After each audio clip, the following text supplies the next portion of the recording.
নমস্কাৰ, মই যতীন্দ্ৰনাথ কৃষ্ণদাস আৰু আপোনালোকে মোৰ সৈতে চাই আছে ব্যক্তিত্বৰ চিনাকি অনুষ্ঠান। ব্যক্তিত্বৰ চিনাকি অনুষ্ঠানৰ অন্যান্য খণ্ডৰ দৰে এই খণ্ডটো এগৰাকী বিশেষ ব্যক্তি, যিগৰাকী ব্যক্তি এগৰাকী সমাজকৰ্মী, ৰক্তদাতাৰ দানৰ সৈতে জড়িত, তাৰ লগে লগে সাংস্কৃতিক জগতত নিজৰ সপ্ৰতিভ প্ৰতিভাৰে উদ্ভাসিত হোৱা এগৰাকী উজ্জ্বল ব্যক্তিত্ব। এতিয়া আমি স্বাগতম জনাইছোঁ আমাৰ অনুষ্ঠানটোলৈকে। নমস্কাৰ। প্ৰথমতে আপোনাৰ পৰিচয়। নমস্কাৰ, মোৰ নাম শ্ৰী দীপক কুমাৰ ডেকা। বৰ্তমান ইউনিটি উইথ ব্লাড ডোনাৰ্ছ অসমৰ সৈতে জড়িত হৈ আছোঁ আৰু তেখেতে কোৱাৰ দৰে সাংস্কৃতিক ক্ষেত্ৰখনত অলপ মানে কাম কৰি আছোঁ। এইখিনিয়ে বাৰু। আমি যেতিয়া জীৱনটোত যাত্ৰা আৰম্ভ কৰোঁ, তো নিজৰ ঘৰখনেই শিক্ষাৰ কঠীয়া তোলে। হয়, আপোনালোকৰ ঘৰখনৰ কোনটো শিক্ষাই আপোনাক বেছিকৈ বা সংস্কাৰে আপোনাক বেছিকৈ প্ৰভাৱিত কৰিছিল বাল্যকালৰ পৰা বৰ্তমান সময়লৈ? আচলতে নিজৰ ঘৰখনেই আচলতে সকলো ক্ষেত্ৰতে এখন পঢ়াশালী আৰু নিজৰ মাক দেউতাক হৈছে প্ৰকৃতাৰ্থত এজন মানে গুৰু। মোৰ দেউতা আছিলে খুব নিট এণ্ড ক্লিন মানুহ। তেখেতে সৰু সুৰা ব্যৱসায় কৰি আমাৰ পৰিয়ালটোক পোহপাল দিছিলে। মোৰ আদৰ্শ হিচাপে তেখেত আছিলে। তাৰপিছত মোৰ খুৰা শ্ৰদ্ধাৰ হলিৰাম ডেকা, তেখেতে গুৱাহাটী ইউনিভাৰ্চিটিৰ পৰা স্নাতকোত্তৰ ডিগ্ৰী লাভ কৰি তেখেতে কলেজ এখনত কাম কৰিব লৈছিলে আৰু পিছৰ পৰ্যায়ত মানে তেখেত আমাৰ মানে আইডল পাৰ্চন হিচাপে আমাৰ আছিলে শ্ৰদ্ধাৰ হলিৰাম ডেকাদেৱ। আপোনাৰ বাল্যকালৰ পৰা শিক্ষা যিহেতুকে জীৱনৰ এটা গুৰুত্বপূৰ্ণ অংগ, হয়, আৰু এই শিক্ষা সংস্কাৰ নৈতিক প্ৰমূল্যবোধৰ মাজেৰে এগৰাকী ব্যক্তি নিজৰ মানৱীয় প্ৰমূল্যবোধক সন্মুখত ৰাখি কৰ্ম কৰি কৰ্মময় জগতত সন্মান বা স্বীকৃতি লাভ কৰে। তেনে ক্ষেত্ৰত আপোনাৰ শিক্ষা ব্যৱস্থা কেনেদৰে পাৰ হ'ল আৰু কোনটো বিষয়ৰ প্ৰতি আপোনাৰ বেছিকৈ অধিক আগ্ৰহ আছিলে? আচলতে আমি এনেকুৱা এটা সময়ত জন্ম পাইছিলোঁ, আমাৰ জন্মৰ সময়টো আচলতে অলপ জটিল সময় আছিলে আৰু আমি যিটো সময়ত আমি স্কুল বা কলেজ আমি পাৰ কৰিছোঁ, এতিয়াৰ দৰে কোনো এটা সুবিধাই নাছিল এনেকুৱা এটা সুবিধাও নাছিলে যে আমাৰ ওচৰত এখন মইনা পাৰিজাত বা আমি ক'ৰবাত কিবা খেলিব সুবিধা পাইছোঁ বা ক'ৰবাত গাব সুবিধা পাইছোঁ। কোনো এটা বস্তুৱেই মানে আমি সেই অঞ্চলত আমি সৰুৰ পৰা পোৱা নাছিলোঁ। লাহে লাহে ডাঙৰ হ'লোঁ হৈ যেতিয়া আমি হাইস্কুল, মোটামুটি মানে হাইস্কুলত থকা সময়লৈ আমি বিশেষকৈ একো সুবিধা নাই পোৱা বুলি ক'লেও আমি ভুল নহয়। তেনেকৈ মেট্ৰিক পাছ কৰি যেতিয়া আমি হায়াৰ ছেকেণ্ডাৰী এডমিশ্যন ল'লোঁ, তেতিয়াৰ পৰাই লাহে লাহে বিভিন্নজনক সংস্পৰ্শত অহা হ'ল, বিভিন্ন মানুহ চিনাকি হ'ল। ঠিক তেনেদৰেই আমি ধৰক শিক্ষাই হওক বা সাংস্কৃতিক জগতখনেই হওক বা খেলৰ জগতখনেই হওক, এনেকৈ বিভিন্ন ব্যক্তিৰ মানে হাতত ধৰি আমি কিছু আগবাঢ়ি যাবৰ কাৰণে আমি চেষ্টা কৰিলোঁ। এতিয়া আপোনাক এইটো ক'ব নোৱাৰিম যে ধৰক এনেকুৱা এটা বিষয় সেই সময়ত আমি বাছনি কৰি লৈছিলোঁ। আচলতে আমি এনেকুৱা আছিলে, স্কুল গৈছোঁ, আবেলি সময়ত আহি গৰু চৰাইছোঁ, কঠীয়া তুলিছোঁ, কাৰোবাৰ বাৰীত আম কঁঠাল চুৰ কৰি খাইছোঁ।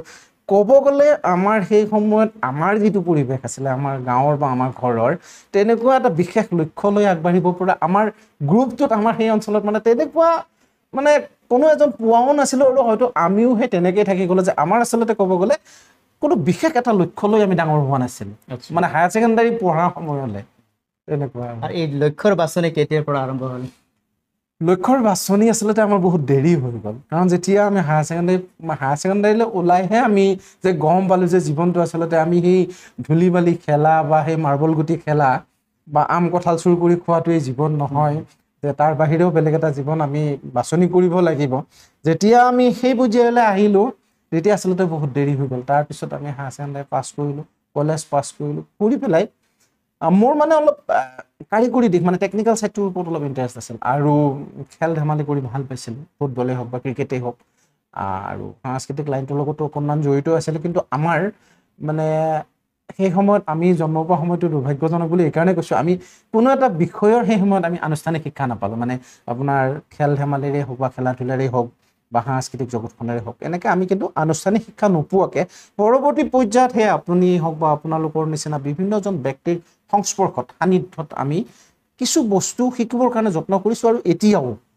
অনগল আমি শিকিবৰ কাৰণে চেষ্টা কৰি আছোঁ। ব্যক্তি এগৰাকী যেতিয়া কেৱল নিজৰ কাৰণে চিন্তা কৰে, নিজৰ ঘৰখনৰ পৰিয়ালৰ সদস্যবৰ্গৰ কাৰণে চিন্তা কৰে, তেতিয়া এগৰাকী ব্যক্তি সীমিত হৈ পৰে বা তেওঁৰ পৰিচয়টোও সীমিত হৈ পৰে। বাহ্যিক জগতত অহাৰ লগে লগে সমাজৰ বাহ্যিক যিটো ব্যৱহাৰিক জ্ঞান, সেইখিনি আমি উপলব্ধি কৰিব পাৰোঁ বা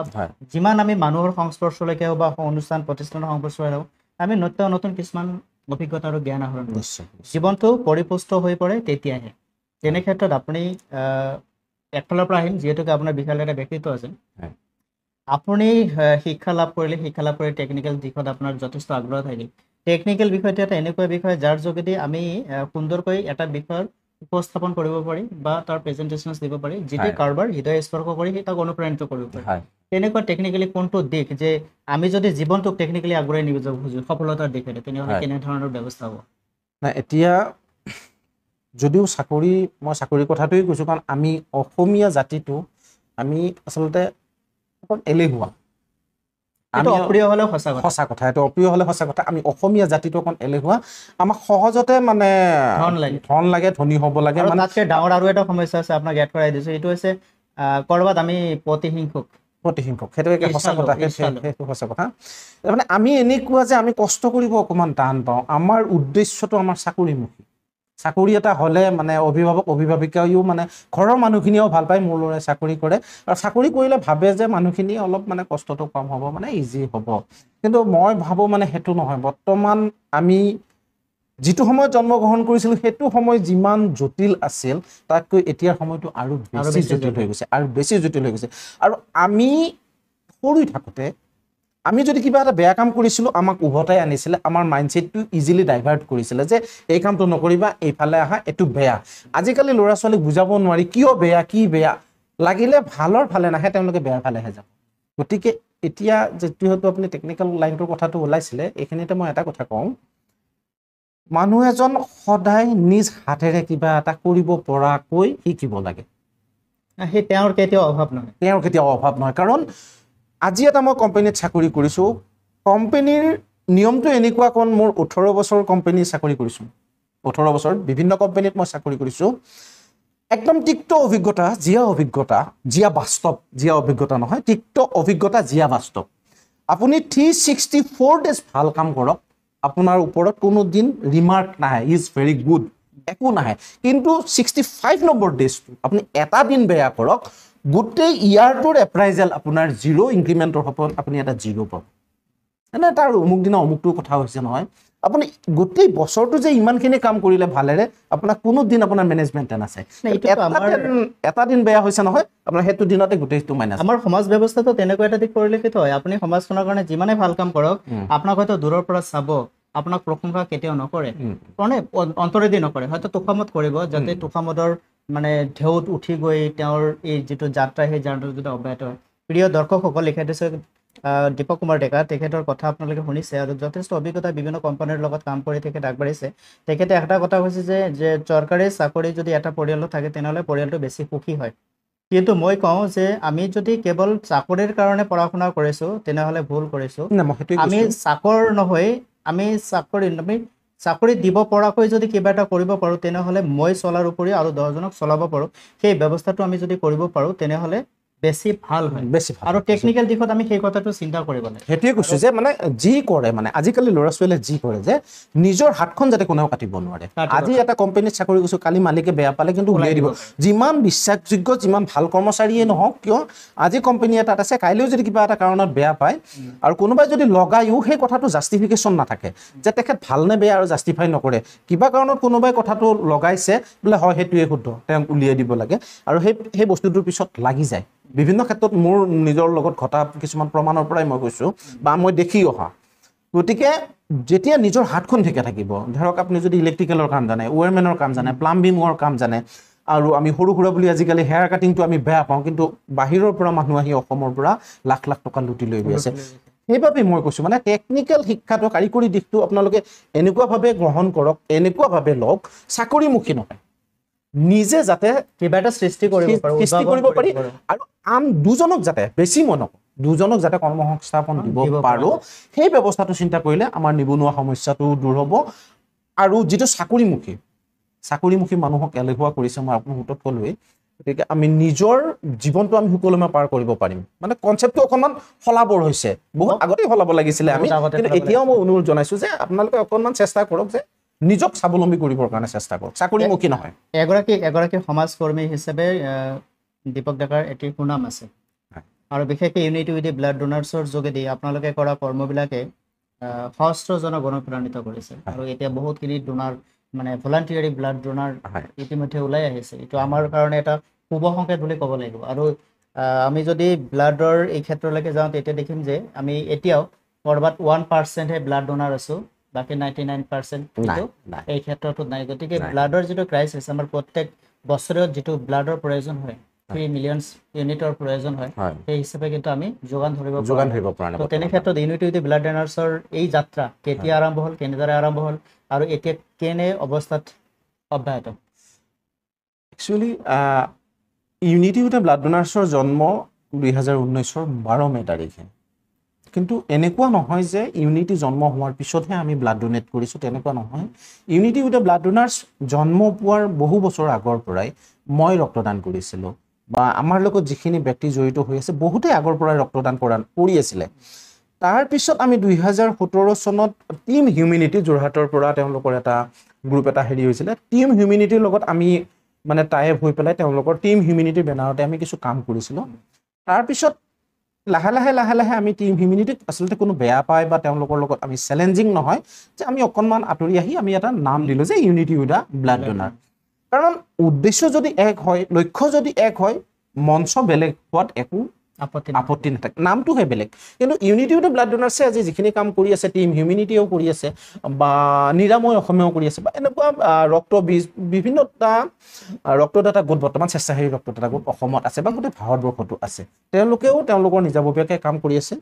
এতিয়া ইউনিটি উইথ জন্মৰ মই ক'লো যে ইউনিটি উইথ ব্লাড ডোনাৰ্ছৰ জন্ম আজি 6 বছৰীয়া 6 বছৰত যদি এজন মানুহে 4 বাৰ কৰি ব্লাড দিছে 6 4 24 বাৰ হয় এতিয়া মই 39 টাইমছ মানে 39 বাৰ মই ব্লাড দিছো তাৰ মানে মই আপোনাৰ 1999 চনত মই প্ৰথম ব্লাড দিছো গতিকে তেনেকুৱা মানুহ আমাৰ লগত ধৰক 38 38 39 45 এনেকুৱা যথেষ্টখিনি আমাৰ ৰক্তদান কৰা ব্যক্তি আছে ৰক্তদাতা আছে কিন্তু ইউনিটি উইথ ব্লাড ডোনাৰ্ছই হওক বা টিম হিউম্যানিটি হওক বা যিবিলাক স্বেচ্ছাসেৱী ৰক্তদাতা গোট আছে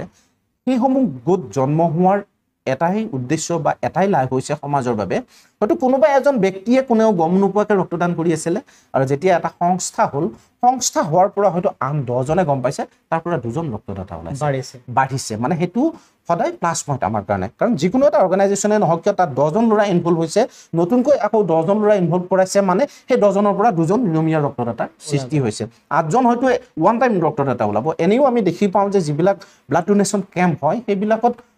30টা 40টা 50টা ব্লাড কালেকশন হয় কিন্তু সেই 40 জন ৰক্তদাতায়ে ৰেগুলাৰ ডোনাৰ কিন্তু নহয় তাৰ মাজত এটো 40 জনৰ ভিতৰত 4 জন বা 5 জন ডোনাৰ তাৰ পৰা আমাৰ ৰেগুলাৰ ডোনাৰ ওলাই হেতু আমাৰ বাবে মানে লাভদায়ক আমাৰ সংস্থাটোৰ বাবে নহয়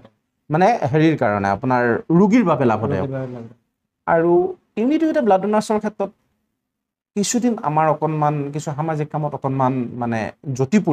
পৰিছে বুলি নকওঁ আমি যেটো স্পিডত হয়তো আমি যাব লাগিছিল যাব পৰা নাই নোৱাৰাৰ কাৰণতে হৈছে ব্যস্ততা কাৰণ আমি প্ৰত্যেকজন ব্যক্তিৰে বা প্ৰত্যেকজন ৰক্তদাতাৰে এখন পৰিয়াল আছে এখন সংসাৰ আছে মা দেউতা ল'ৰা ছোৱালী আৰু এনেকুৱাও নহয় যে আমি স্বেচ্ছাসেৱী ৰক্তদাতা আমি সমাজৰ হকে কাম কৰিছো যদি আমি গোটেই দিন ৰাতি সমাজৰ হকে দিবলৈ হয়তো মোৰ সংসাৰত ফাট মেলিব তেনেকুৱা হয়তো বিভিন্নজন আমাৰ মাজত ওলাব সেইবাবে হয়তো কেতিয়াবা এৰা ধৰাৰ মাজেৰে কিন্তু আমি ইউনিটি উইথ ব্লাড ডোনাৰ্ছে এইটো ঠিক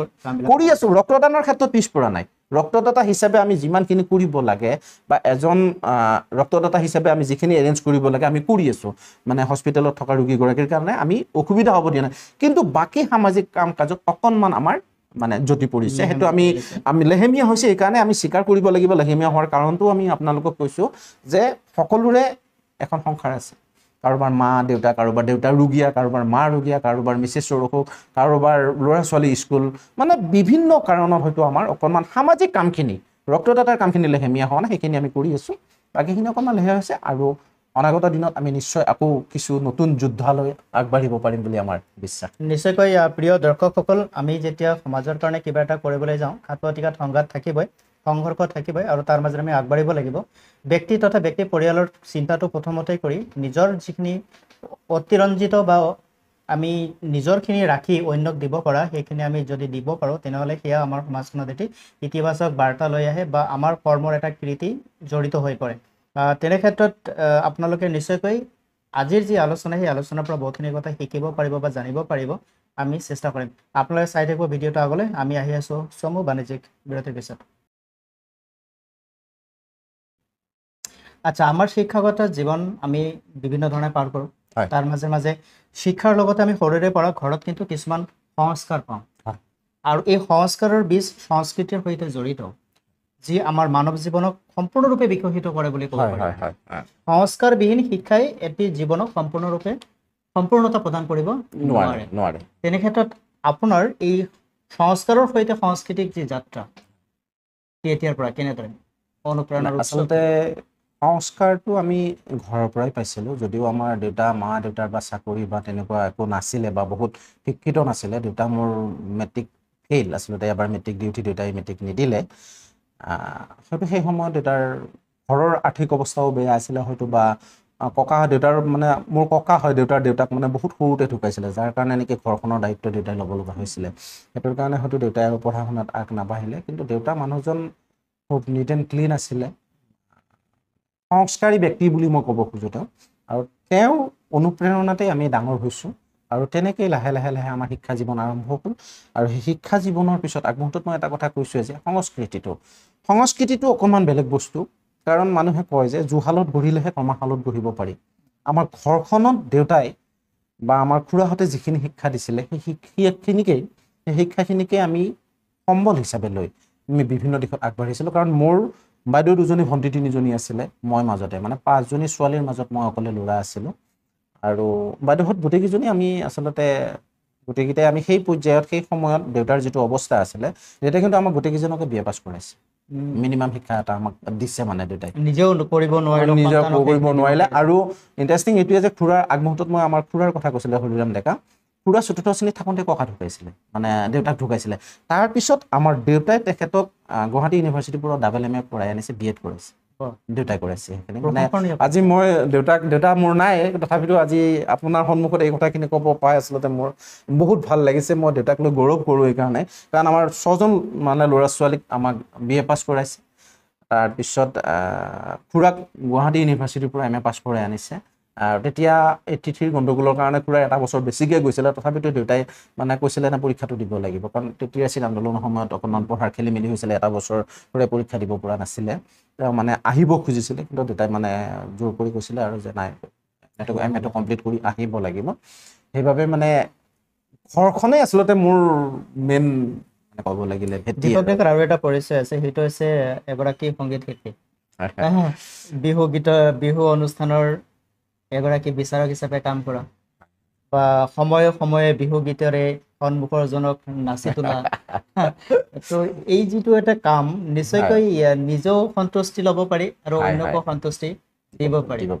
তো আজি দীপক ডেকাই যদি এই মুহূৰ্তত দৰ্শকৰ কাৰণে নিজৰ কণ্ঠৰ যাদু অকণমান দিব পাৰে আচলতে যাদু নহয় মই ক'লোৱেই নহয় যে সংগীতৰ বা আমাৰ কোনো মানে আনুষ্ঠানিক শিক্ষা নাছিলে আমাৰ কোনো গুৰু নাছিলে স্থায়ী গুৰু নাছিলে এতিয়া যেনেকৈ ধৰক সত্ৰবিলাকত সত্ৰীয়া নাচ বা মইনা পাৰিজাতত কাৰোবাক গান শিকাইছে আমি সেই পৰিৱেশটো আমি একেবাৰেই নাপালোঁ কিন্তু আজিও মোৰ এটা সপোন আছে বাকী সৰু সুৰাকৈ যিখিনি মোৰ মনৰ ভাৱ আছিলে কৃষ্টি হওক বা সংস্কৃতি হওক বা খেলা ধূলাৰ পৰা নিজৰ যিখিনি হাবিয়াস আছিলে সেইখিনি কিন্তু মই পূৰণ কৰি আহিছোঁ কিন্তু মোৰ এটা সপোন এতিয়াও আছে যে গায়ন বায়ন লৈ এখন ভাওনা কৰা আমাৰ অঞ্চলত মানে দৰঙতো খুলীয়া ভাওনা আছে খুলীয়া ভাওনীয়া নহয় মানে খুলীয়া ভাওনাটো আছে খুলীয়া ভাওনাটো মই কৰিছোঁ খুলীয়া ভাওনাত মই মানে অৰ্জুন আছিলোঁ অৰ্জুনৰ ভাও লৈ পেলাই মই খুলীয়া ভাওনা কৰিছিলোঁ কিন্তু যে শ্ৰীমন্ত শংকৰদেৱৰ যিটো সত্ৰীয়া সংস্কৃতিৰ অন্তৰ্ভুক্ত কৰি যে ৰাসত যে ভাওনাবিলাক কৰে সেই হিচাপত এখন কৰিব লাগিব সেইটো মোৰ মানে এটা ইচ্ছা আছে আৰু বিহু আচলতে গালোঁ বহুত বছৰে বিহু গালোঁ কিন্তু মই মানে এজন গায়ক হিচাপে মই বিহু গোৱা নাই এজন ঢুলীয়া হিচাপে লগত সংগত কৰিছোঁ যে এইটোও মই আজি আপোনালোকক মানে কওঁ বহুতে প্ৰশ্ন কৰে দেই মোক কেতিয়াবা নিশ্চয়কৈ আজিৰ এই অনুষ্ঠানৰ যোগেদি আপোনাৰ কথাখিনি দৰ্শকে জানিব আৰু আপোনাৰ প্ৰতি থকা যদি কাৰোবাৰ কিবা সন্দেহ আছে বা কিবা জানিব লগা আছে নিশ্চয় এই ব্যক্তিত্বৰ চিনাকি অনুষ্ঠানৰ যোগেদি আপোনাৰ ব্যক্তিত্বৰ প্ৰকাশেৰে তেওঁলোকৰ মনৰ সন্দেহ দূৰ কৰিব হয় কাৰণ মই বিহু প্ৰথম কৰিছোঁ 1999 চনত তেতিয়া আমাৰ দলৰ এতিয়া খুব আমাৰ গুৰু শ্ৰদ্ধাৰ বুলু ডেকা আৰু মিঠু বড়ো ছাৰ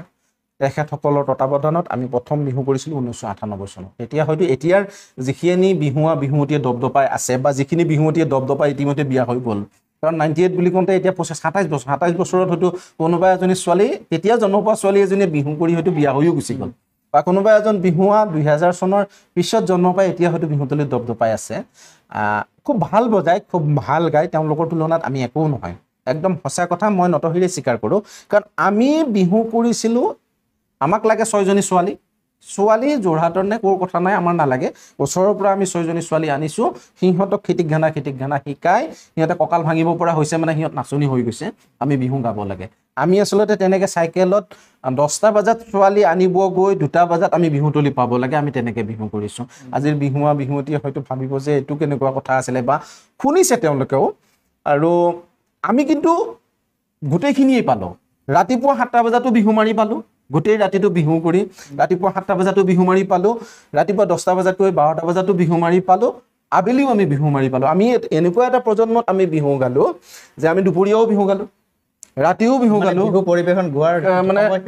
সময় মানে আমি ৰাতিপুৱা 7:30 বজাতো আমি বিহু গালোঁ মই এতিয়াও কওঁ আজিৰ বিহুৱতীয়ে বা আজিৰ ঢুলীয়াই যিখিনি বজায় আমি কিন্তু বজাব নোৱাৰোঁ মই বুলিয়ে নহয় আমাৰ সেই সময়ৰ ঢুলীয়াই হয়তো বজাব নোৱাৰিব কাৰণ আমাৰ তেতিয়া আছিলে চাপৰ আমি চাপৰ বজাইছিলোঁ ঢোলত বেছিকৈ আমাৰ চাপৰ আছিলে আজিকালি হৈছে এতিয়া ৰগৰৰ বাহাদুৰি কিন্তু আমাৰ সিমানটো হাত নুঘূৰে এতিয়া কাৰণ আমাৰ এইবিলাক মানে পুৰণা হৈ গ'ল আৰু প্ৰেক্টিচটো জাম হৈ গ'ল আচলতে আৰু আমি এতিয়া যদি আমাক কোনোবা এজন বিহুৱাই যদি কয় আপুনিতো বিহুৰ বিচাৰ কৰি ফুৰে আপুনি মোৰ নিচিনাকৈ ঢোলটো বজাওকচোন নোৱাৰোঁ মই এটাই ক'ম যে মই নোৱাৰোঁ কাৰণ আমি সেই হিচাপত আমি তেতিয়া ঢোল বজোৱা নাছিলোঁ মই নহয় কাৰণ আজি কেইদিনমান আগত মই এটা ভিডিঅ' চালোঁ যে 1974ৰ প্ৰথম জামুগুৰিৰ যিখন বিহু তাৰ এটা মানে ভিডিঅ' এটা ফেচবুকত আজি ছ'চিয়েল মিডিয়াত মানে ভিডিঅ'টো ওলাই আছে যে সেই বিহুখন যদি চাই এতিয়াৰ যদি বিহুৱাই প্ৰশ্ন কৰে এখন কিবা বিহু হ'ল নেকি নহয় সেই সময়ত সেইখনেই শুদ্ধ সেই সময়ত সেইখনেই শুদ্ধ কাৰণ আমি সময়ৰ লগে লগে সময়টোৰ লগত এই সময়টোক একেলগে কম্পেয়াৰ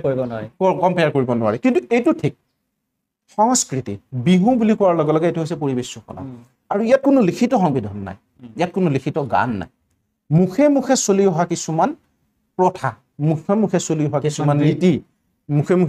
কিছুমান ৰীতি নীতিৰ আলমত সেই গীতসমূহকে আমি পুৰণিৰ আলমতে কিছু আমি হয়তো নতুন কৰি পেলাই সৃষ্টি কৰিছোঁ কিন্তু যদি চোৱা যায় যে বিহু নাম কোনেও সৃষ্টি কৰিব পৰা নাই কাৰণ অতীতৰ সেই বনঘোষা বিহুগীত সেইখিনি বিহু নাম সেইখিনি কিন্তু বৰ্তমান চলি আছে আপুনি ভাবেনে যে সেইখিনিক এতিয়াও সংস্কাৰ কৰাৰ প্ৰয়োজন আছে সংৰক্ষণৰ প্ৰয়োজন আছে আজিকালি বিহু বুলি ক'লে যাৰ যি মন যায় তাকেই গায় যোনে যি ইচ্ছা তাকে পৰিৱেশন কৰে মানে মানিব নোখোজাটো মানে এতিয়া কাৰ ভুল বুলি ক'ম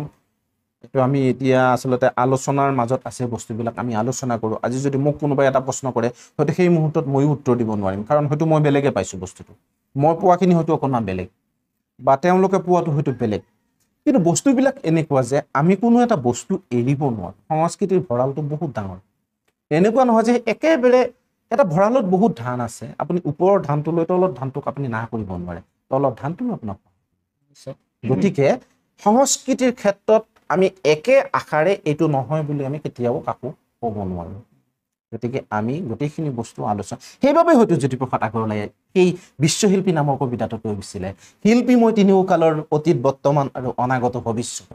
আদিতেই যাত্ৰা কৰি অনা দিলে যাওঁ ধ্বংসৰ মাজেদি মই ৰূপান্তৰেদি ৰূপ পাই নৱতম সৃষ্টিৰ ফলিতা জন ধ্বংসৰ মাজেদি মই ৰূপান্তৰেদি ৰূপ পাই নৱতম সৃষ্টিৰ ফলিতা জন অতি গুৰুত্বপূৰ্ণ তাৎপৰ্যপূৰ্ণ কবিতা এটা তেখেতে সেই তাহানিতে জ্যোতিপ্ৰসাদ আগৰৱালাদেৱে তেখেতে অনুভৱ কৰিব পাৰিছিলে যে শিল্পীৰ আচলতে কোনোদিন মৰণ নাই শিল্পীৰ মৰণ নাই মানে সংস্কৃতিৰ মৰণ নাই গতিকে সি প্ৰবাহমান বুৱতী নদীৰ দৰে সি গৈ থাকিব আপুনি এটা অনুৰোধ ৰাখিছিলে মোৰ নিশ্চয়কৈ আমি কথা পাতি আচলতে কবিতা আবৃত্তিৰ কথা ক'ব খুজিছিলোঁ কিন্তু বিশ্বশিল্পীৰ কবিতাৰ কিছু কথা আপুনি আবৃত্তি আকাৰে দিলে দৰ্শকে নিশ্চয় বুজি পাব মানে সেই কবিতাটো মানে এই আচলতে এই সংলগ্ন হৈ আচলতে ওলাল যে আমি পুৰণিখিনি বাদ দিব নোৱাৰো যে পুৰণিৰ আলমত নতুনৰ কেনেকে সৃষ্টি হৈছে বা হ'ব সেইটো জ্যোতিপ্ৰসাদ আগৰৱালাদেৱে তাহানিতে নিশ্চয়কৈ প্ৰিয় দৰ্শকসকল এয়া খুব এটা তাৎপৰ্যপূৰ্ণ আলোচ্য বিষয় হ'ব পাৰে আমি কেনেদৰে আমাৰ পুৰণি যিখিনি বিহুগীত বনঘোষা আদি আছে সেইখিনি সংৰক্ষণ কৰিব পাৰি আৰু আজিৰ প্ৰজন্মই যি ধৰণে সেই চৰ্চা এটা কৰি আছে সেই চৰ্চাটোৰ মাজত ন পুৰণিৰ সামঞ্জস্য ঘটাই কেনেদৰে ইয়াক শুদ্ধ ৰূপত পৰিৱেশন কৰিব পাৰি পৰিৱেশ কলাৰ যিটো মৌলিক বৈশিষ্ট্য সেই বৈশিষ্ট্যক ধৰি ৰাখি কেনেদৰে কাম কৰিব পাৰি ইয়াৰ ওপৰতো চিন্তা চৰ্চা আলাপ আলোচনাৰ লগতে সংৰক্ষণ আৰু সংবৰ্ধন আৰু সংস্কৰণৰ যিটো ব্যৱস্থা সেয়া নিশ্চয়কৈ কৰিব লাগে আহক আমি যিহেতুকে মাজতে এৰি থৈ আহিলোঁ দীপক ডেকাৰ সংগীতময় জগতত তেখেতৰ এটি নাম আছে খুব থৰতেই তেখেতে সংগীত সৃষ্টি কৰি উপস্থাপন কৰিব পাৰে এনেকুৱা এটা তেখেতৰ কলাও আছে গতিকে আজি আমাৰ এই ব্যক্তিত্বৰ চিনাকিৰ মঞ্চত যদি তেখেতৰ কণ্ঠৰে অকণমান নিগৰাই আনিব নোৱাৰি তেনেহ'লে হয়তো ক'ৰবাত আধৰুৱা হৈ থাকিব নিজেও আপুনি হয়তো আলোচনাটো শুনাৰ পিছত যাই ভাবিব যে মোক অকণমান গাবলৈ এটা সুবিধা দিলে ভাল আছিল হয় হয় মই আচলতে এইবছৰ মই আচলতে কেইবছৰমানৰ পৰা বিহু মই গোৱা বাদ দিছোঁ 2019তে মই বিহুতলীৰ পৰা গোৱা বাদ দি পেলাই বিচাৰক হিচাপে 2021ত আত্মপ্ৰকাশ কৰিলোঁ আপোনালোকক এই কথাটো কওঁ তেখেত কিন্তু এগৰাকী ঢুলিওৱা হয় আৰু ভাল ঢুলুৱা আৰু ঢুলুৱাৰ লগত এগৰাকী বিহুগীত পৰিৱেশক হয় তাৰপিছত 21ৰ পৰা বিহুতলীতে জড়িত হৈ আছোঁ বিভিন্ন দলৰ বিহু নামসমূহ থাকে তাৰ মাজতে মই এটা এইবাৰ মঙলদৈৰ এটা দৰঙী বিহু দলে এফাকি খুব ধুনীয়া বিহু নাম গাইছিলে মোৰ মানে মনপ্ৰুত হৈছিলে গান থাকি তাকে অকণমান মই আওৰাই দিবৰ কাৰণে চেষ্টা কৰিছোঁ ভুল হ'লে মাফ কৰিব কাৰণ মই আগতেই কৈছোঁ যে মোৰ ভইচটো গাবৰ বাবে নহয় আচলতে এনেই ধেমালি কৰোঁ কেতিয়াবা গৰু কৈছোঁৱেই আগতে সৰুতে গৰু চৰাব গৈছিলোঁ তেনেকৈ গান চান গাইছিলোঁ যা নহওক মই অকণমান গুণগুণাই দিছোঁ মোৰ স্কেলটো অলপ উঠা নামা হ'ব পাৰে হে দেহিতি মইনা বাহৰে আগতে হে দেহিতি মইনা পুঠি মাছে কমলে হে দেহিতি মইনা ধৰি আনি খৰিকাত দিওঁ হে দেহিতি মইনা এইজনী ঐ নাচনী দেহিতি মইনা বৰেনো কৈ চৰিছে হে দেহিতি মইনা ধৰি আনি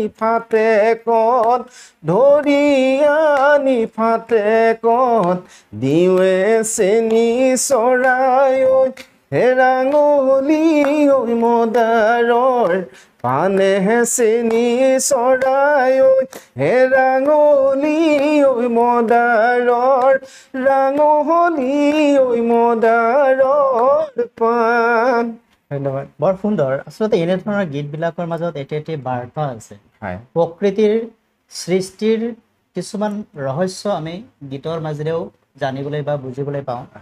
প্ৰিয় দৰ্শকসকল এই যে সৃষ্টি অসমৰ চহকী সংস্কৃতি অসমৰ বাপতি সাহন বিহু আৰু বিহুৰ লগত সংলগ্ন যিবিলাক গীত সেই গীতবিলাকে আমাৰ পঞ্চতত্বৰ কিছু ৰহস্যাত্মিকভাৱে আভাস আমাক দিবলৈ প্ৰয়াস কৰিছে কিন্তু আজিৰ সময়ত এইটোও চিন্তনীয় যে বিহু গীতে কিছু ৰূপ সলনি কৰিছে সেয়া চিন্তনীয় এটা বিষয় কিছুমান অশ্লীল শব্দৰো সমাৱেশ বিহু গীতত পোৱা যায় আপুনি এগৰাকী বিচাৰক হিচাপে কেনেকৈ দেখে এতিয়া চাওক আমি সদায় প্ৰাধান্য দিম যিখিনি পুৰণি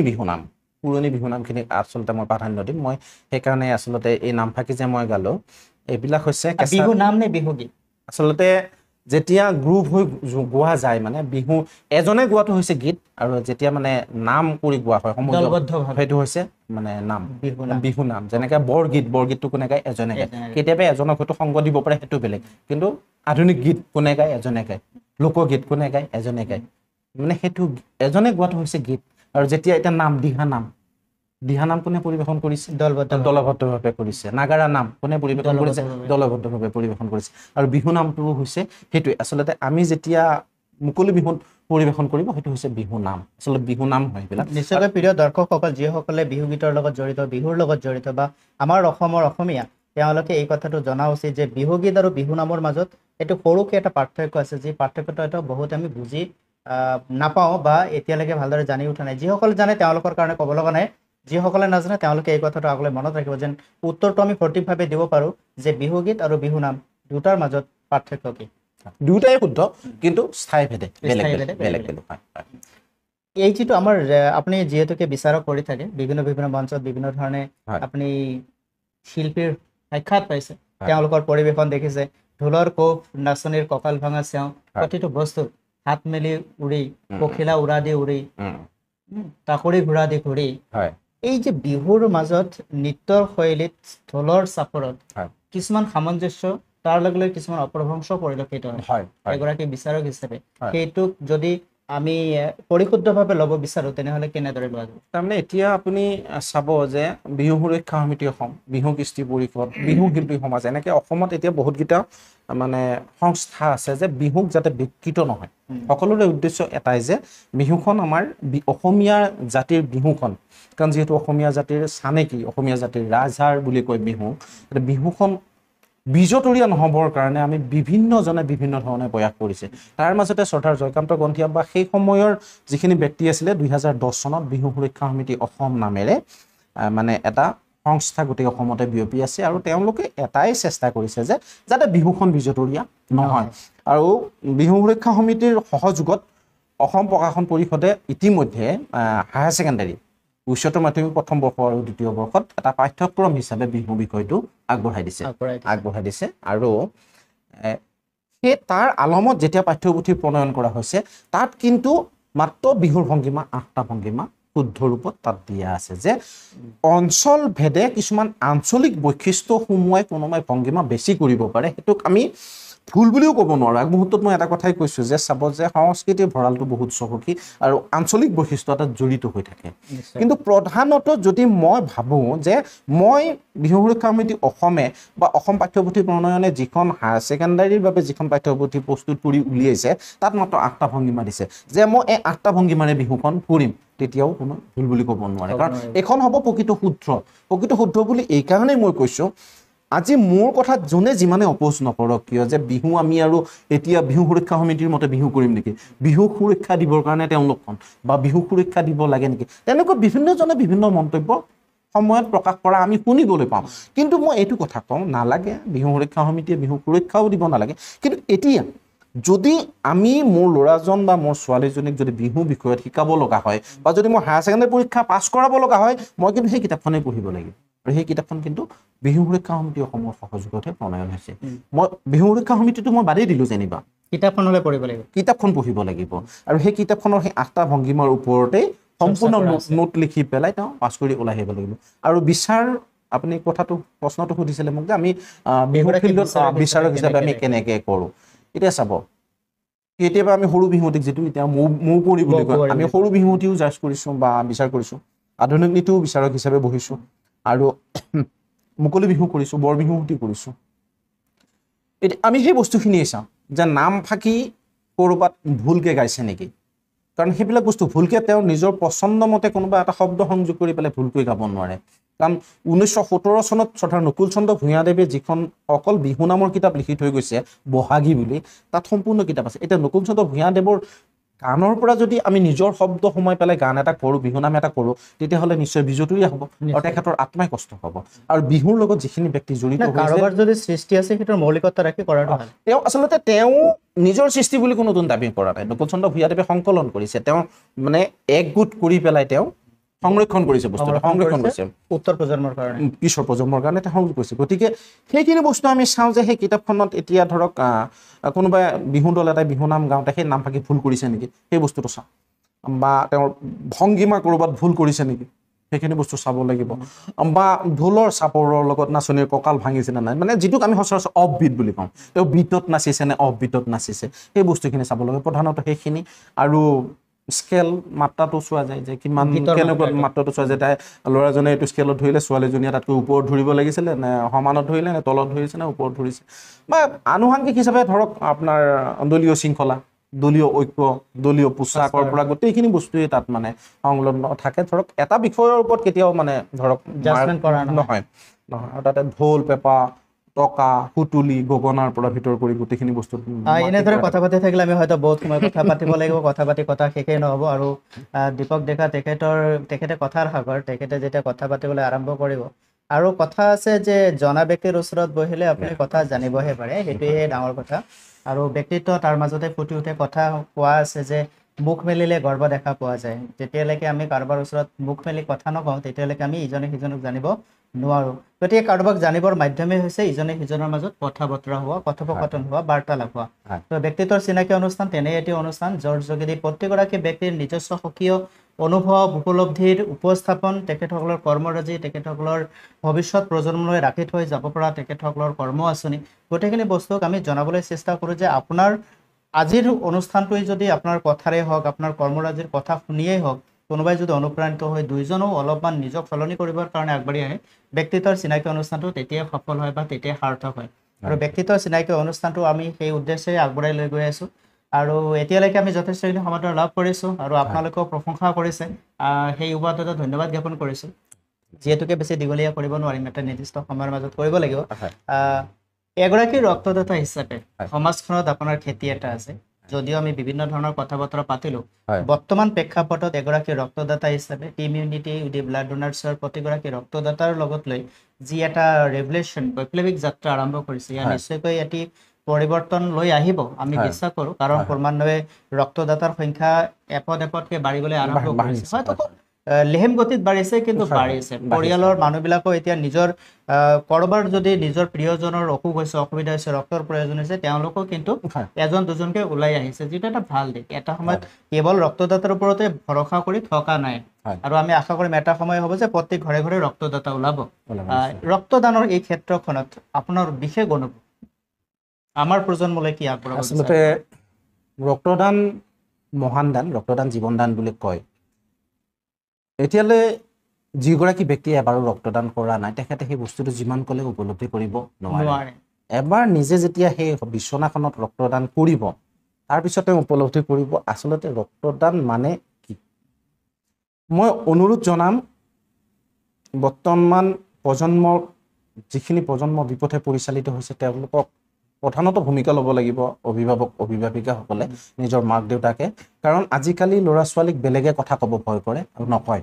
কাৰণ কিয় নকয় কাৰণ ল'ৰা ছোৱালীয়ে ওলোটাকে কৈ দিয়ে কাৰণ মই এতিয়া কাৰোবাৰ এজনক কিবা এটা ক'ম মোৰ আত্মসন্মান আছে সি মোক বেয়াকে ক'ব মোৰো বেয়া লাগিব তাৰপিছতে তোমাৰ তাক কোনো নকওঁ গতিকে আজিকালি কোনো মানুহে তাৰমানে বেলেগৰ ল'ৰা ছোৱালীক কথা ক'ব পৰা পৰিৱেশটো নাই সেইকাৰণে মই অনুৰোধ জনাম সকলো অভিভাৱককে যে নিজৰ ল'ৰা ছোৱালীক সঠিক দিশত পৰিচালনা কৰক আৰু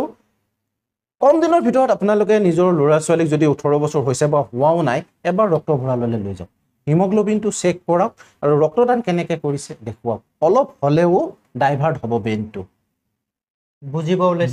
বুজিবলৈ চেষ্টা কৰিব যে বাহিৰত এজন ৰোগীৰ অভিভাৱকে কান্দি আছে পৰিৱেশটো তেওঁক দেখা পোৱাৰ লগে লগে বাহিৰত দেখিছে যে মানে হস্পিটেলত ৰোগীজন আছে তাৰ অভিভাৱক কোনোবা এটেণ্ডেন্সে বাহিৰত কান্দি আছে তেজ বিচাৰিব কাৰোবাৰ কাৰণে হয়তো তেজ দি আছে কাৰোবাৰ এটা মৃতদেহ বাহিৰৰ বাৰান্দাত পৰি আছে এইবিলাক পৰিৱেশ যেতিয়া ল'ৰা ছোৱালীয়ে দেখিব তেতিয়া এবাৰলৈ হ'লেও অনুভৱ কৰিব বোলে মা মই ব্লাড দিম কাৰণ ব্লাড নোপোৱাৰ কাৰণে আজি অমুকৰ ঘৰৰ প্ৰয়োজনীয়তাটো অনুভৱ কৰিব যে সেই মানুহজন আজি যদি তেজ পালে হয় কিজানি জীয়াই থাকিলে মই 18 বছৰ হ'লে মই দিম মা বা মইতো এতিয়া দিব পৰা হৈ আছো মই কিয় দিব নোৱাৰো যিহেতুকে তেজ দিলে আমাৰ একো হানি নহয় একো ক্ষতি নহয় কাৰণ আমাৰ লগত এতিয়া হৰিমন ডেকা ছাৰ 93 টাইমছ তেওঁ ব্লাড ডোনেট কৰিছে তেখেত মঙলদৈ কলেজৰ জিঅ'গ্ৰাফি বিভাগৰ মুৰব্বী তেখেতৰতো একো অসুবিধা হোৱা মই এতিয়া 39 টাইমছ দিলোঁ মোৰতো একো অসুবিধা হোৱা নাই আজিলৈ ব্লাড দি পেলাই মোৰতো একো অসুবিধা হোৱা মই অনুৰোধ কৰিছোঁ সকলোকে মানে সকলো অভিভাৱক অভিভাৱিকা মানে মাক দেউতাকক অনুৰোধ কৰিছোঁ আপোনালোকৰ ল'ৰা ছোৱালীক অকণমান নিবলৈ চেষ্টা কৰকচোন ফুৰাবলৈ নিয়ক যা বোলাচোন আমি এঠাইৰ পৰা ফুৰি আহোঁ যে গুৱাহাটী GMC ব্লাড বেংকলৈ লৈ যাওক দেখিব কিমানজনে কান্দি আছে কিমানজনক তেজৰ লাগে তেতিয়া আপোনালোকে সেই পৰিৱেশবিলাকক ল'ৰা ছোৱালীবিলাকক দেখুৱাওকচোন তেতিয়াহ'লে নিশ্চয়কৈ হ'লেও আপোনালোকৰ ল'ৰা ছোৱালী 10% হ'লেও বিপথে যোৱাৰ পৰা উভতি আহিব মই সেইটোৱে দৰ্শকসকল নিশ্চয়কৈ এটা সুন্দৰ আহ্বান আমি আমাৰ সন্তানক যদি বাস্তৱ পৰিৱেশৰ মুখামুখি কৰিব পাৰোঁ বাস্তৱ পৰিস্থিতিৰ মুখামুখি কৰিব পাৰোঁ জীৱন জীয়াৰ যন্ত্ৰণা কাতৰ অৱস্থাত তেওঁলোকক যদি অলপমান সাক্ষাৎ কৰাব পাৰোঁ প্ৰতিগৰাকী আৰ্ত দুৰ্গতৰ কাষত অকণমান সময় থিয় কৰাই তেখেতসকলৰ দুখ দৰ্দ বেদনাক তেওঁলোকক যদি বুজাবৰ কাৰণে আমি চেষ্টা কৰোঁ তেনেহ'লে নিশ্চয়কৈ তেখেতসকলে বিপথে কেতিয়াও নাযাব আচলতে কাৰোবাৰ দুখ দেখি দুখ অনুভৱ কৰিব পৰা এটা প্ৰৱণতা যেতিয়ালৈকে আমাৰ মনলৈকে নাহে তেতিয়ালৈকে আমি কাৰোবাৰ উপকাৰী হৈ কাষত থিয় দিবলৈ নাযাওঁ গতিকে আমাৰ ঘৰৰ পৰিৱেশৰ মাজত এই ধৰণৰ এটা পৰিৱেশ আমি কৰিবলৈ চেষ্টা কৰিব লাগে আমি কেৱল নিজক লৈ ব্যস্ত থাকিব নালাগে আমি নিজৰ পৰা অলপমান ওলাই আহি অন্যৰ কাৰণেও অলপমান সকাহ হৈ থিয় দিবৰ চেষ্টা কৰিব লাগে পৰ উপকাৰে পুণ্য বুলি এষাৰ কথা আছে আমি বস্তুবাদী এই সময়ত বস্তুবাদী হৈ যদি যাওঁ তেনেহ'লে হয়তো মানৱীয়তা বা আধ্যাত্মিক প্ৰমূল্যবোধ ক'ৰবাত হেৰাই যাব আমি ভিডিঅ'টো বেছি দীঘল নকৰিম আজি মোৰ সৈতে এগৰাকী বহুমুখী প্ৰতিভাধৰ ব্যক্তিত্বশীল ব্যক্তি তেখেতৰ কথা আপোনালোকে শুনিলে আৰু বিভিন্ন ধৰণে সুন্দৰকৈ তেখেতৰ অনুভৱ ব্যক্ত কৰিছে। আমি আশা কৰোঁ ব্যক্তিত্বৰ চিনাকি অনুষ্ঠানৰ যোগেদি এই বাৰ্তালাপে কাৰোবাক উপকৃত কৰিব। আমি সদশেষত জানিব বিচাৰিম যে বৰ্তমান সময়ত ছাত্ৰ ছাত্ৰী, মোবাইল আৰু তেখেতসকলৰ সামাজিক কাজকৰ্মৰ প্ৰতি উদাসীনতা এইটো আচলতে কেনেদৰে দূৰ কৰিব পাৰি? দূৰ কৰিব মানে মই বহুত দিন অকলে ভাবিছোঁ এই বিষয়টো, যে যিটো হাৰত আমাৰ প্ৰজন্মই মানে মোবাইল লৈ ব্যস্ত হৈছে। মই সন্ধিয়া সময়ত স্কুটিখন লৈ কেতিয়াবা ওলাওঁ, এই গাঁৱৰ মাজে মাজে কালভাৰ্টবিলাক আছে ন, কালভাৰ্টত 10-12জন ল'ৰা বহি থাকি মোবাইল পিটিকি থাকে, গেম খেলি থাকে, ধৰ মাৰ ইফালে সিফালে, তই ক'ত, ইটো সিটো। আৰু এনেকুৱা হয় কেতিয়াবা হেডফোন লগাই কথাই পাতি যায় নে গানেই শুনি যায়, পিছফালৰ পৰা গাড়ীখন আহি হৰ্ণ মাৰি থাকিলে সিহঁতে শুনি নাপায়, তেনেকৈ এক্সিডেণ্ট হয়। বহুত ল'ৰা ছোৱালী হয়তো তেনেকৈও ঢুকাইছে মহানগৰীত। গাঁও অঞ্চল কাৰণে যেনিবা ভিৰ কম, স্কুটিখন কাটি ওলাই গৈছে, কিন্তু দুৰ্ঘটনাৰ পৰিমাণ কমা নাই। দুৰ্ঘটনাৰ পৰিমাণ কমা নাই, হয়তো বাচিছে কিবা কাৰণত, কিন্তু মহানগৰীত বা টাউন এৰিয়াত হ'লে হয়তো তাক কোনোবাই মহতিয়াই থৈ যাব। আচলতে মই এই ক্ষেত্ৰত কি ক'ম, কিন্তু বিভিন্নজনৰ অধ্যয়নশীল মানে লেখাৰ পৰা আমি গম পাইছোঁ যে ল'ৰা ছোৱালীক সৰুৰ পৰাই কিতাপ হাতত দিব লাগিব, কিতাপ পঢ়াৰ প্ৰৱণতা গঢ়াব লাগিব, যে মেগাজিনেই হওক বা বাতৰি কাগজেই হওক বা নভেলেই হওক বা বাতৰি কাকতৰ পঢ়ুৱাৰ সংখ্যা কমি গৈছে দিনক দিনে। সেইটোৱে নপঢ়ে কাৰণেতো আমাৰ কিন্তু গ্ৰন্থমেলাৰ বাকৰিত গ্ৰন্থ বিক্ৰী নহয়। আজিকালি আপুনি চাব যে গ্ৰন্থমেলাই হওক বা কিবাই হওক, মানুহৰ উদ্দেশ্য খোৱাটোহে হয়। ফাষ্টফুডৰ দোকান ক'ত লাগিছে আচলতে, আগতে সেইটোহে চাই যে সিফালে ষ্টেজত কোনে বক্তৃতা দি আছে, সন্মুখত কোন ব্যক্তি বহি আছে, সেইফালে কোনো নাযায়। শুনাৰ ধৈৰ্যও নাই। গ্ৰন্থমেলাত সোমাইছে, 2-এখন কিতাপ হয়তো চাই উঠি খালি চাব যে ফাষ্টফুডৰ দোকানখন ক'ত আছে। মই যিমানবাৰ মই গ্ৰন্থমেলাত সোমাইছোঁ, মই প্ৰায় তেনেকুৱাই দেখিব, মানুহৰ হাতত কিতাপৰ সংখ্যা কম, কিন্তু ফাষ্টফুডৰ টোপোলাৰ সংখ্যাটো বেছি। মানে বৰ্তমান পৰিৱেশটোৱে এনেকুৱা হৈছে যে বৰ বিপদজনক পৰিৱেশ। ছ'চিয়েল মিডিয়া মানে মোবাইলে এনেকুৱাকৈ গ্ৰাস কৰিছে আমাৰ জাতিটোক বুলি মই মানুহ জাতিটোক নহয়, আমাৰ অসমীয়াটোক অলপ বেছিকৈ গ্ৰাস কৰিছে। অসমীয়া অলপ আমি অলপ গাঁও উঠা জাতি, আমাৰ তাত অলপ সোনকালে লাগে বস্তুবিলাক আহি, বতাহটো সোনকালে লাগে, আমাক অলপ বেছি মানে গ্ৰাস কৰিছে, আৰু আমি একেবাৰে কৰ্মৰ বিমুখ হৈ গৈছোঁ। বৰ্তমান প্ৰজন্ম একেবাৰে কৰ্মৰ বিমুখ হৈ গৈছে, দেখা পোৱা যায়। এইটো চকুৰে দেখিছোঁ, বা বিভিন্নজনৰ মাক দেউতাকে কয় আমাৰ ইয়াৰ কাৰণে নোৱাৰা হৈছে যে অনবৰত মোবাইল বা ইয়াৰ কাৰণে নোৱাৰা। কিন্তু তাৰ কাৰণে অভিভাৱকে দায়ী নাই, সেই মোবাইলটো অভিভাৱকে তুলি দিছে নহয়। এতিয়া এনেকুৱা হৈছে যে মোবাইলটোও লাগিব, আপুনি না বুলিও ক'ব নোৱাৰে। উপযুক্ত ব্যৱহাৰ, সেইটো কথা যে আমি সিহঁতক বুজাব লাগিব যে মোবাইলটোৰ উপকাৰিতা কি অপকাৰিতা কি। তোমাৰ অনলাইন আজিকালি অনলাইন বুজাব কোনে? সেইটোৱে কৈছে, এতিয়া বুজাব লাগিব। মই আগমুহূৰ্তত এটা কথা কৈছোঁ, আপুনি বুজাব নোৱাৰে, নুশুনে, আপুনি বুজাব নোৱাৰে, গতিকে বুজাব লাগিব নিজৰ মাক দেউতাক। কেনেকে বুজাই সেইটো নিজৰ কথা।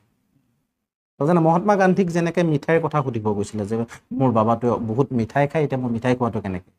হজৰত মহম্মদ আছিলে ন, হজৰত মহম্মদ। এতিয়া হজৰত মহম্মদে নিজে বেছিকৈ মিঠাই খাইছিলে, এতিয়া ল'ৰাটো কেনেকে নাখাবে বুলি ক'ব। সেইকাৰণে আইতাকক কৈ পঠাইছিলে যে আপুনি এসপ্তাহ পিছত আহক, মই তাৰ উত্তৰটো মই দিম।